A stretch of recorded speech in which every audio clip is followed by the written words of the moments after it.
Hey guys, this is a review for Chapter 8. One important thing to keep in mind as we discuss the very early years of these independent American states. Most Americans during this time do not think of the United States as one big country. Most people thought their state was their country. The Declaration of Independence implied that places like Virginia, Massachusetts, and Pennsylvania could make their own decisions regarding everything from taxation, even foreign policy. So it's important to remember that there was no template or set of instructions on how to form this new country. There's not really much historical precedent that would guide the Founding Fathers in this task of making a new republic. So they had to sort of wing it as they went along. Now, they were very highly educated. They knew historical examples that they could apply partially. But the main point I'm making here is the United States was a unique experiment. Either way, remember that when the Founding Fathers worked to create a new lasting system, most of that effort went towards a state constitution or a state government, not a federal constitution or a federal government. So let's talk about a federation and state constitutions. While there were plenty of differences on the finer details of these early state constitutions, one thing that was agreed upon was that government should be for the people and by the people. Now, which people or how many people, that's going to be debated. Very few wanted a king or an oligarchy. Most believed that republics would only work in a smaller sized country, like the size of a state. Many founding fathers thought it was very impractical for all 13 colonies to have a tightly organized federal government. One common assumption was that a republic which was too large would eventually lose touch with its people, and it would be too distant from the people it was supposed to govern. You can imagine a farmer in the backcountry of Georgia doesn't think that a banker in Boston has any idea about what is best for him. So the focus was much more local. People in different parts of the country have sometimes different values, though typically everyone was a Protestant Christian, but different experiences, different problems, and that government should be actually tailored to what the people want. So it would be difficult for a city dweller to decide what laws should exist for someone out in the backcountry, and vice versa. So the popular idea was to have mostly independent states that cooperated, like in a loose confederation, and that would allow for cooperation in an emergency like a war. So this meant that state constitutions would be the most important part of the system. The older colonial governments were usually used as a template. Colonists had learned what they liked, what they didn't like. So there would be a governor, a bicameral legislature. Those would divide powers and represent the people. Now, the power of the executive was initially made very weak or nearly completely powerless when compared to today. Of course, fresh off a war for independence, most people feared what may happen if an individual was given too much power. So many powers that executives had traditionally held, these were stripped from the governor in the early state constitutions. This was done also because Americans feared that without such measures, corruption would take over like it did in England. If you think about what are these examples of the stripped powers, well, veto laws were changed. There were many governors that did not have the authority to veto, or if they did, they had like a partial veto instead of being able to completely overrule what the legislature says. Appointments were limited for the most part. Governors were traditionally allowed to just dissolve the legislature under certain conditions. Well, that was not the case in these state constitutions. While power was kept from the executive, that power was to be given to the legislative branch. Legislature was to be elected every year. Each elected official had to actually be from the district they represented. Several states let voters have direct influence on how each elected official was to vote on specific issues. So it wasn't just, in some states, it wasn't just that, okay, you vote for somebody and then they vote their conscience. A lot of times it was, yeah, we vote for you, but you also are bound by the general will. In many of these state constitutions, judges were to either be voted into their position by the legislature or appointed by an elected governor. Usually only white male landowners could vote. Usually an individual had to own a certain amount of land to be allowed to vote, and the amount of land varied in each state. But because the legislature had so much of the power, they could dominate all major decisions. In other words, tyranny of the majority was something that they had to deal with. And so tyranny of the majority, the most extreme case would be if 51% of a population voted to kill the other 49%. That didn't happen in the colonies. It's just the extreme example to give you sort of a logical idea of what we're talking about. Voting doesn't prevent tyranny. People could vote themselves into tyranny or vote others into tyranny. The big emphasis, of course, is state constitutions, state governments, but there will be a federal government. So let's talk about what it looked like. The Continental Congress, if you remember, they're still in charge of foreign policy. They're still in charge of any form of interstate or between state decision making. But it had no legal authority really for anything. It was just sort of a holdover from the emergency of the American Revolutionary War. Remember, Congress was originally set up as an emergency measure to lead the war for independence. So a national constitution or a plan for government had to be developed. So from late 1777 to early 1781, the various states compiled, edited, and debated over what is known as the Articles of Confederation. So let's get into those. The Continental Congress was made official by the Articles of Confederation. Just so you know, the Articles of Confederation is the rules of the federal government before the Constitution, which is what we have today, even though we ignore it. The Continental Congress was made official and given very limited power. It was also given power to make decisions on how states should deal with Native Americans, on how it should maintain a national army, print and issue money. Remember, there were multiple currencies at the time. There wasn't a government monopoly on currency yet. But this government could not regulate trade or tax. States could act in their own interests economically, and the Confederation had no power to impede this. There's no president according to the Articles of Confederation. They had committees, and those committees were always changing in membership. Again, this was to prevent someone from becoming too powerful. Now, these committees had the difficult task as a group. The Articles of Confederation were clear on the issue of power. Power went to the states. The federal government was not an overlord of the state governments. It was really just a place that the states went to coordinate when it was in their interest to. So while this type of government was very consistent with the ideals of the Founding Fathers, and it definitely went a long way to prevent tyranny, it was very inefficient compared to a more centralized government. It's sort of the trade-off that you have. So if there's a national crisis, if there is a big argument between a group of states and another, the Articles of Confederation does not put in place a government that has much power to quickly fix it. A lot of Founding Fathers did not see that as a problem. Many did, though. And as different crises happen that we'll talk about, more and more will see it as a problem. As a result of these crises, adjusting to crisis management would have very much to do with the development of a stronger federal government. So I touch on this topic several times throughout the semester.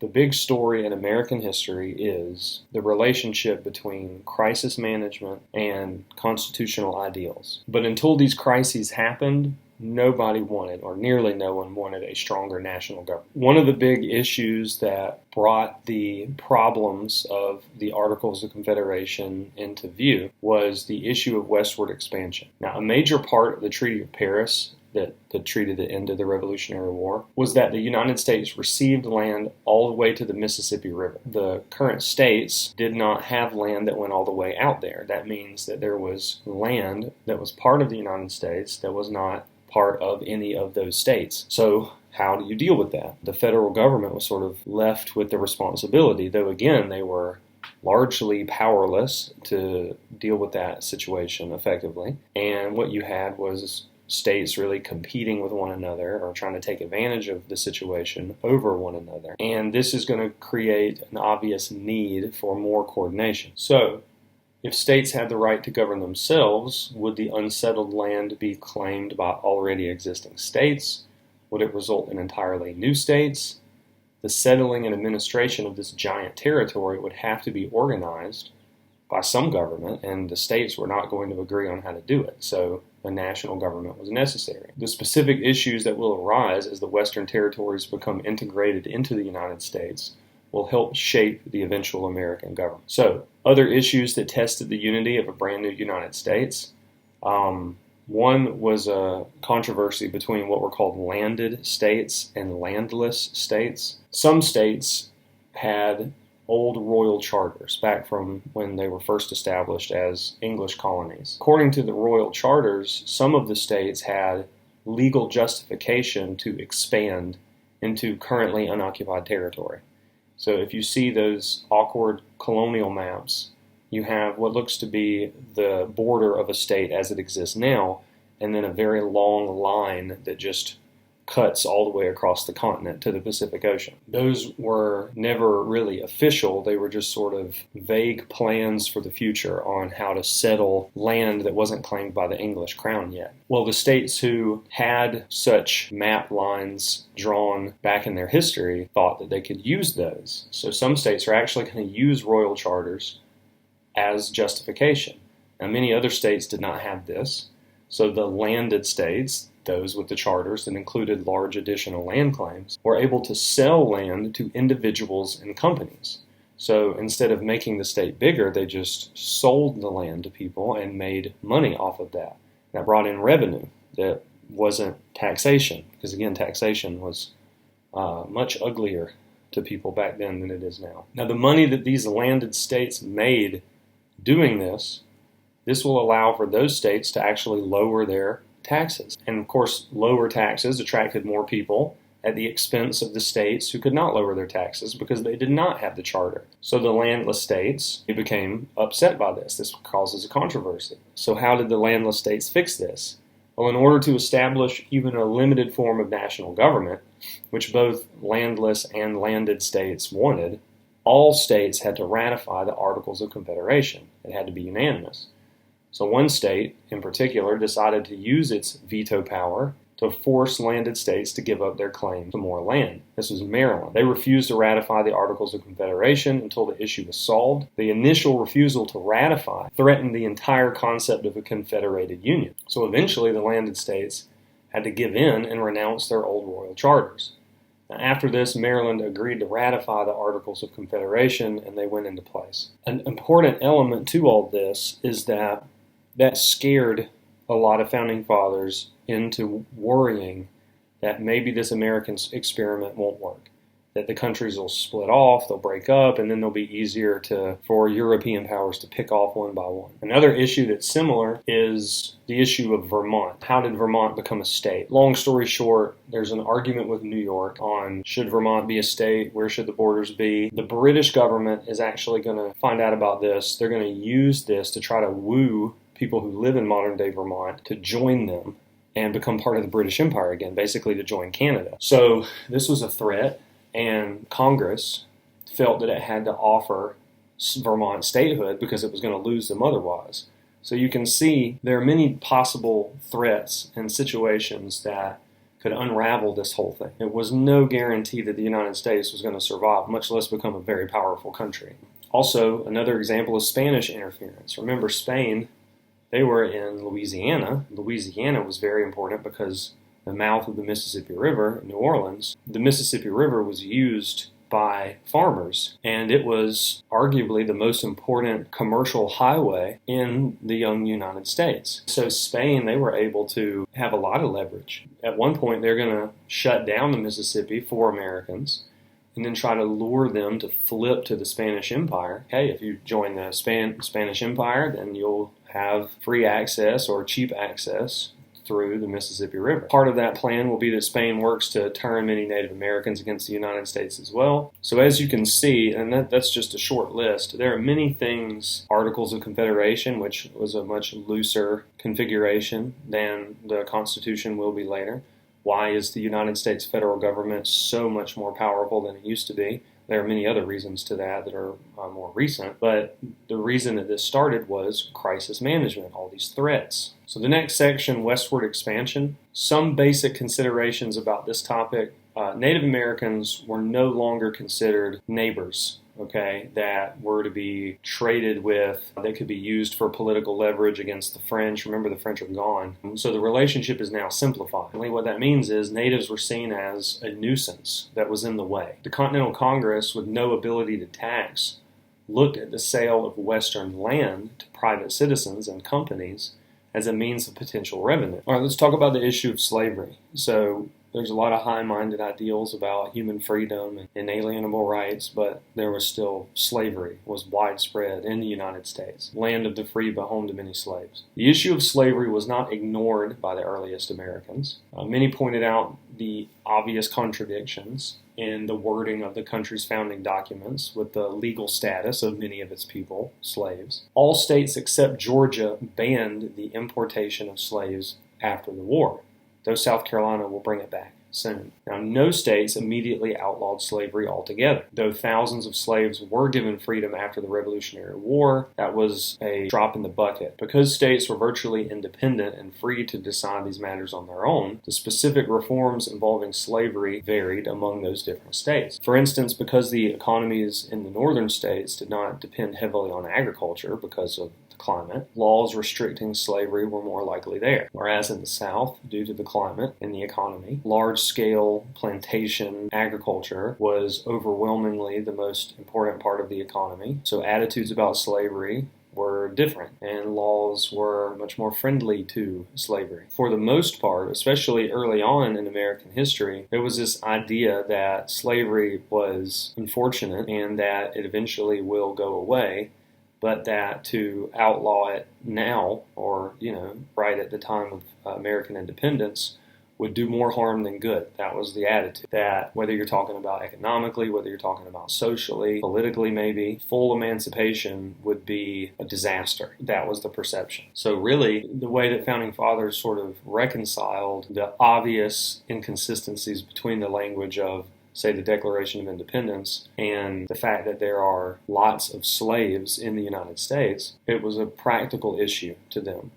That, yeah, it needs to be changed, but we just can't do it now. It won't work. Maybe the country would collapse. Maybe the southern states would break away. You can see this was a time of vulnerability. And so it was one of those things that was sort of swept under the rug, though it was talked about. So in other words, practicality had more to do with post-revolution changes in slavery than ideals. So women, what about the other half of the population? Now, society still, in the United States, early on, usually expected women to stay at home and stay out of public life. Now, when we say stay at home, it means something different then than it does now. Remember, the vast majority of American families were farmers, and so women, like in the backcountry, tended to do the same types of things in the same types of places as the men did. So the most obvious dichotomy between what women were doing and what men were doing was in the city. Men who worked outside the home typically had their wife stay inside the home and raise the family. But again, out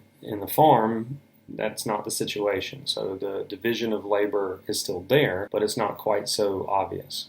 What were the attitudes about women that sort of made this situation put in place? A lot of times it seems that men made the argument that women were dumb and they couldn't handle it, but it wasn't that simple. I mean, some people are stupid and they probably think that, but overwhelmingly when it came to like how the Founding Fathers viewed it or how the more influential people in the colonies argued about proper roles for certain genders, they argued for women to stay out of public life because they said that women were not inherently inferior, that they were actually equal, but that women, being pure and loving creatures, should not be exposed and corrupted by the harsh world of masculine politics. Basically saying the foundation of civilization is the family, and that it's best for the family that the mother, who they believe is better suited for that, remain untainted by the garbage of politics. So, and it's patronizing, obviously, but the argument was like, okay, well, politics is disgusting, it's corrupting, you don't want that to infect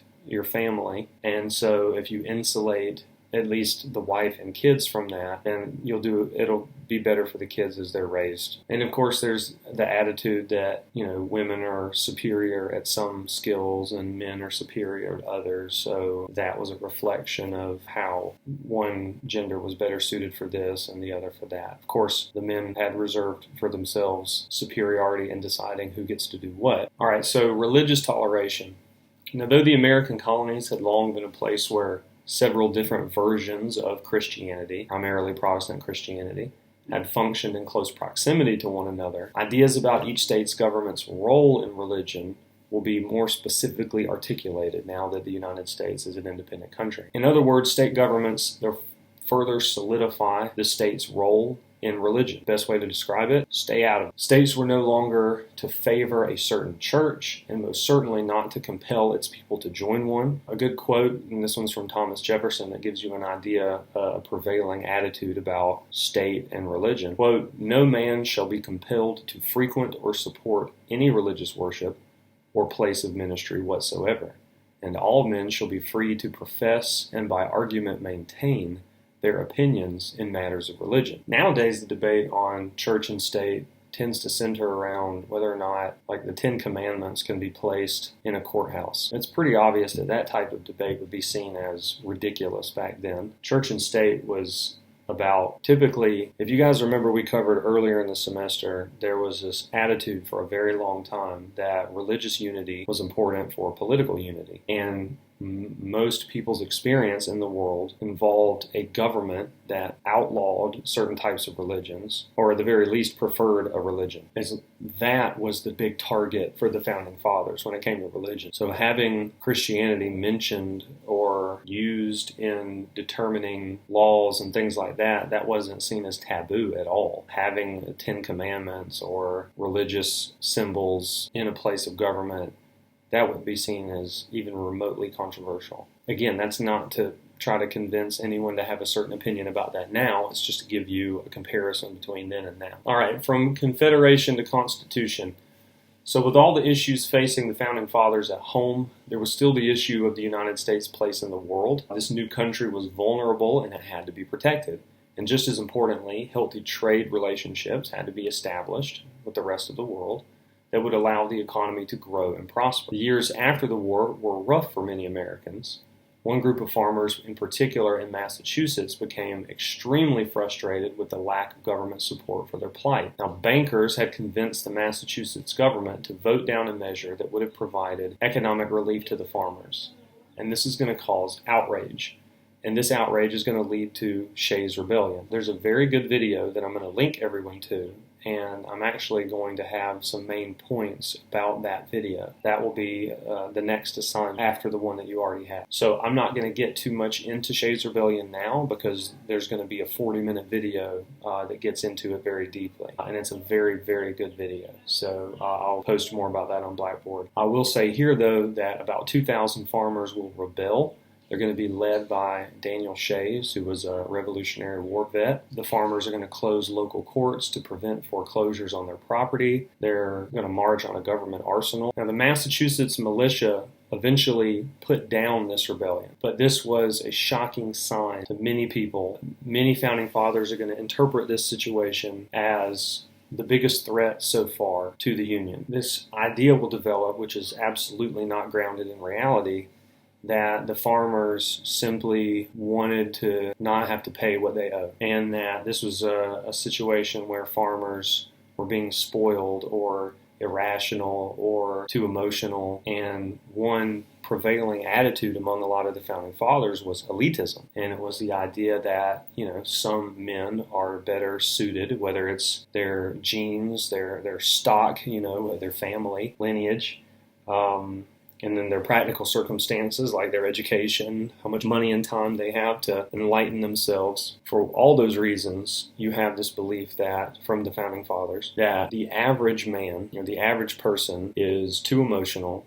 not able to help themselves, and more likely to hurt themselves if not led by, the better men of society. So this elitist attitude will have a lot to do with how the country, or at least how the most powerful people in the country, interpret Shays Rebellion. And so again, that video is going to be very important to sort of show you the massive error in judgment that came from this. And that massive error in judgment is important because it's really the nail in the coffin for the Articles of Confederation. It causes this emergency attitude that waves of emotional, irrational farmers are going to overthrow the rule of law. And as a result, there's going to be a very unexpected, quick change to the fundamental laws of the country. So during this time, you're going to have many more Founding Fathers argue that the Articles of Confederation did not give the national government enough power to effectively deal with the crisis. and that without a stronger federal government, the United States will fall apart. It will destroy itself. More and more people became convinced that in order to save the country from unruly mobs of angry poor people, that the federal government needed more power. The Articles of Confederation will be put under the microscope.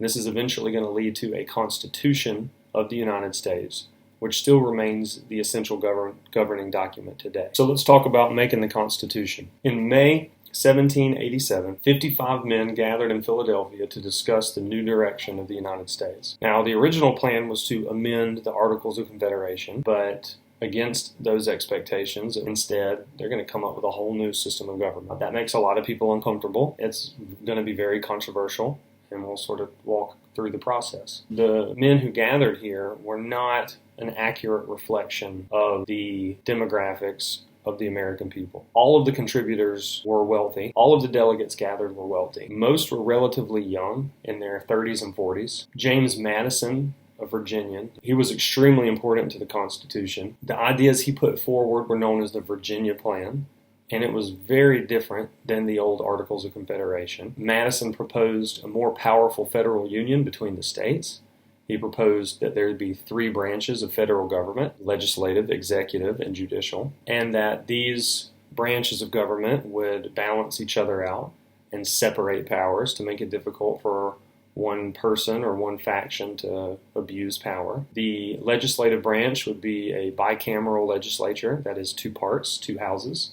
The lower house would be directly elected, and the upper house would be elected by the lower house. And that's actually the way it was until the early 20th century. Citizens did not vote on senators, but of course that changed with a constitutional amendment. Madison also argued that representation in this federal government should be based on population. So instead of every state getting a vote, states should get an amount of votes based on how many people they have. And if you think about it, that is definitely in favor of a centralized federal government, because if states are not the voters, and instead just the people have direct representation with the federal government, that removes leverage from the state governments. It puts it in the mind of the average American that you're also represented by this national government. Now, of course, for practical reasons, Virginia preferred counting population instead of each state having one vote because it was a larger state. Now, all this was considered a very radical departure from the old ways. Like I said, it was shocking to some. Opposing the Virginia plan was the New Jersey plan. The New Jersey plan was developed after hearing the Virginia plan. And this plan offered less radical change, though it was the big change itself. So New Jersey was a smaller state, so naturally it argued that each state should get one vote. And the Virginia plan, though, was more popular with the delegates, but all states had to ratify the Constitution for it to be legal. So compromise was necessary. So a lot of the laws in the Constitution are a result of compromise. It's really accurate to say that nobody was in love with the Constitution. Even the people who ended up voting for it and supported it were unhappy with certain elements of it because of compromise. So more than just larger states versus smaller states, the South had larger states, but there were less of them. If each state got a vote, then the South would always be in the minority. So voting based on population also, from the South's perspective, helped limit northern states from being able to dominate all issues. So compromise, all right? The chief compromise is that of the 2 houses, the upper house would have an equal amount of delegates, so the Senate, whereas the lower house, which was given the responsibility to initiate laws and the budget, that would be based on proportional representation, that is based on population. That's what it is today. All states get 2 senators, but states have different numbers of representatives depending on their population. Also, southern states were concerned that their populations of slaves wouldn't count, and since they were not even free, the northern states argued that they can't count towards representation. So there was a compromise that was needed, and this is where we get the slaves count as 3/5 of a person. So it's not some philosophical writing about how much of a person a slave really is. It was a result of a voting compromise, and that made both sides happy enough. So the president, as you guys know, there was no president with the Articles of Confederation. So now that the United States federal government was to have an executive branch, it called for one leader at the top. This was to be president. The president was to be chosen every 4 years. direct election of a president was thought to be totally impractical. So like today, people go and vote for the president. Everybody does. So the attitude at the time was there was no realistic way that regular people could know anything about the president. So an electoral college was set up. Now the idea behind the electoral college is that each state would elect a certain number of well-connected individuals who actually had an opportunity to become involved in the details of, policy and things like that. They would be given the responsibility to elect the president. Also, each piece of the government was given different primary responsibilities to ensure a separation of powers, which was intended to limit abuse from one part or the other. It was set up as an obstacle course. So the next section, reduction of state autonomy. Another important part of the Constitution was that states had their power limited. Printing money, taxing trade, and foreign policy were all reserved for the national government. The Constitution was to be the supreme law of the land. States could not enact laws that went against it. So, amending the Constitution, the delegates knew that crises would likely compel future American governments to need to change things a little bit. So the ability to change the Constitution was made part of it. So with a 2/3 majority in both houses and 3/4 of the states agreeing, you could ratify changes. Now, the making of the Constitution was a bit of a revolution in and of itself. The technical purpose of the gathered delegates, like I said earlier, was to just amend the Articles of Confederation. What they did instead was create an entirely new framework for the whole country. Also, the delegates decided that the people themselves, not the state governments, would be the primary judges on the validity of this new Constitution. And so this is where the expression, "we the people," originated from. So this is a change in the perspective of the purpose of the United States government. Not any longer a place where states get together and make decisions, but now it is the people's government. Another important thing to mention when it comes to attitudes about the government that is notably different than it is today. The reason that the Constitution was designed to be an obstacle course was that the Founding Fathers believed nearly unanimously that power corrupts.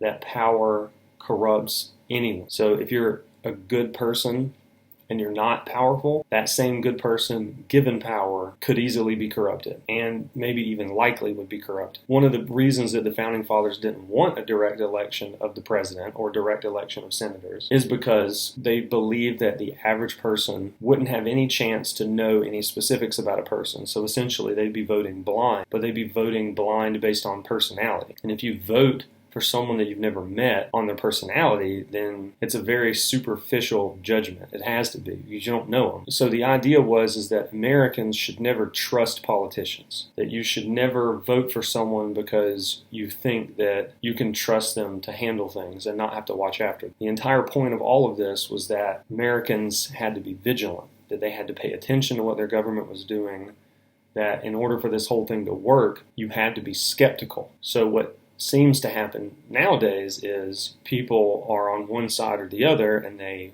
really trust their side and really don't the other side. Founding Fathers would say, one, there shouldn't be sides, even though they started the political party system themselves, but that you had to assume that someone with a lot of power would eventually abuse it, that it would change, that power would change a person. So again, that's why the system was seen as the priority, not finding a way to find the best people. That was a secondary consideration. There's going to be a lot of people who are flat out horrified by these potential changes. They hated the idea of a constitution. They thought it was unnecessary. A lot of them interpreted Shays Rebellion a very different way. They didn't see it as a crisis. They actually thought that maybe the farmers, and again, watch that video, were justified and that this was an overreaction. A lot of the people who did not like the changes that were talked about for the Constitution, they're going to be labeled anti-federalists. They did not call themselves that. That's what they were labeled. Now, those called anti-federalists, most of which were older veterans during pre-revolutionary times, they thought it was a step towards tyranny to remove independence from the states. Along the same logic that I mentioned, supporters of the Constitution and detractors of the Constitution alike believed that power corrupted, that was inevitable. But those who supported the Constitution, like James Madison, they argued that, yes, there will be people who necessarily try to abuse their power and they become corrupt if they can, but that the Constitution is so well designed it won't let them. That the fears you may have, an anti-federalist may have, are not justified, because if you were paying attention to what we have here, we're going to prevent that. But anti-federalists were saying, no, you're basically making a much clearer path to abuse of power. If state governments are the primary emphasis, then that's many different nodes of power. And a federal government is one node of power. So if you have 13 or 14 or 15, whatever states, and there's one government that has overwhelming power over all of them, then you're setting up a situation that makes it just mathematically easier and more efficient to have massive corruption and massive abuse of power that affects everybody. So anti-federalists, they're going to argue that a more powerful federal government could easily convince people to actually give up their personal freedoms, and that this would one day result in an aloof population with little ability to resist tyranny. And they said that it makes no sense for a president who is from one side of the country to have extensive power over people from a different part of the country, that power needs to be more local. Anti-federalists also complained that the people were never given a list of explicit inalienable rights that were specifically guaranteed by the Constitution. So again, their big focus is not growing the country to be more powerful, not having a wealthier economy. Their thing is they don't want the government to be powerful enough to take away individual liberties. So let's talk about the reaction to this reaction, the Federalist Papers. So this is written mostly by James Madison, but by proponents of the Constitution. The Federalist Papers were responses to the common anti-federalist sentiment. Madison argued that much of the fears of the anti-federalists were already taken into account by the separation of powers in the Constitution. The setup of the government, according to the Constitution, would prevent tyranny. It would also prevent tyranny of the majority by having so many checks and balances. Also, Madison hinted that such a large and diverse country would develop so many different parties and factions that they would balance each other out. You would have one part of the country who has this one perspective, another part of the country has another, and they would all fight for power, and they would necessarily cancel each other out.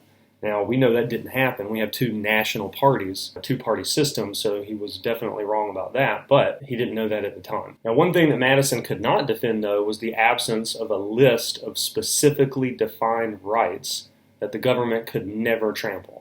So this is where we get the Bill of Rights, the first 10 amendments. They're going to be drafted after the Constitution is ratified. In the end, the Federalists won out, and so at the end of the day, we see that more powerful people in the United States were afraid of chaos and maybe social or economic instability than they were worried about a future version of the American government gaining too much power or having a disconnect with its people. So in other words, a majority of those delegates prioritized growing the national economy, having a more effective government, limiting potential chaos or threats to the country, that those things in a basket were more important than the fear of a government gaining too much power or a government being so large and so federal that it loses contact with some of its people, that there's a big disconnect. Problems that anti-federalists saw, they had not materialized yet. And the problems the Federalists warned about were happening right then.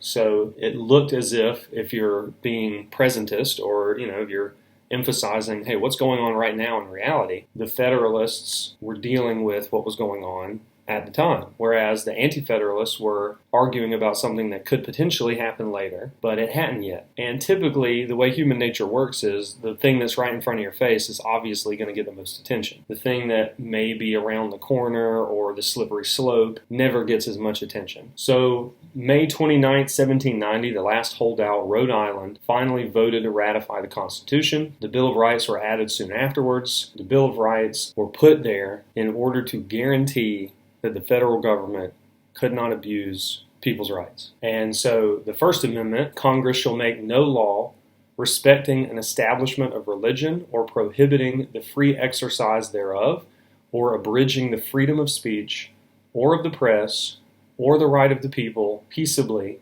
to assemble and to petition the government for a redress of grievances.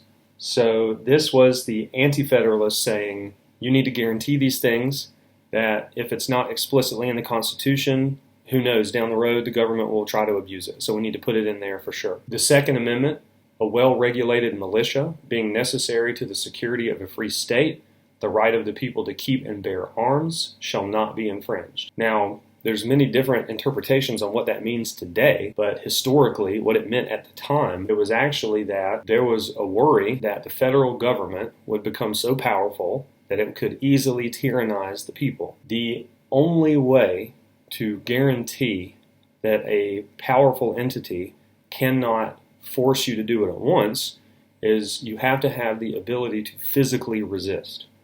So having things on paper will not save anyone's life.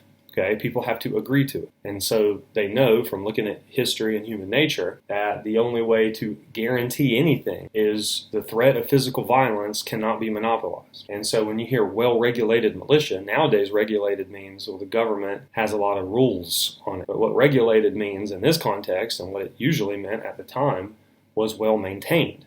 So a significant militia that is able to act as a significant deterrent to a military takeover or physical abuse of the people. So in other words, the Second Amendment was there not so that people could hunt or even protect themselves in their home for criminals, though obviously those are related. It is so that the people themselves could deter, by being armed, a violent takeover or abuse of power by the federal government. The Fourth Amendment, the right of the people to be secure in their persons, houses, papers, and effects against unreasonable searches and seizures shall not be violated, and no warrants shall issue but upon probable cause, supported by oath or affirmation, and particularly describing the place to be searched and the persons or things to be seized. So again, that is a limit on the government's ability to arrest you, to take your stuff, to go inside your home, unless due process has happened first. The Fifth Amendment, no person shall be held to answer for a capital or otherwise infamous crime unless on a presentment or indictment of a grand jury,